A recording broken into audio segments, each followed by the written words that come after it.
Peyğəmbər sallallahu əleyhi və səlləm başqa hədisdə deyir ki, harda olursansa ol Allahdan qorx. Pis əməlinin arxasınca yaxşı əməl gətir ki, o pis əməli silsin, yusun, aparsın.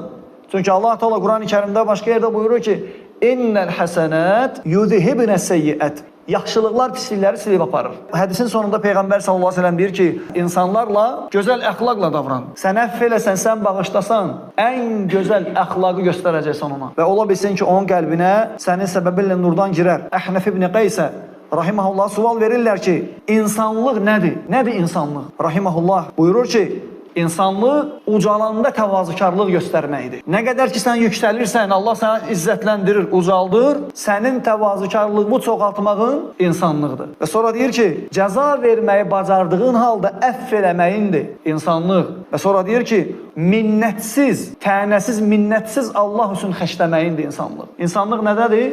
Ucalanda təvazökarlıq eləmək, cəza verməyə bacardığın halda əfv eləmək və Allah üçün xərcləyəndə heç bir minnət qoymamaq. Çünki nəyəsə xərcləsən Allah Taala üçün sonra minnət qoysan, Allah Taala bildirir ki, batıl olacaq. Və la tubtilu sadaqatikum bil manni vel əza. Allah Taala deyir ki, verdiyiniz sədaqələrinizi, zəkatlarınızı əziyyət verməklə, minnət qoymaqla batıl eləməyin. Sən minnət qoysan, əziyyət versən, batıl olacaq sənin sədaqən.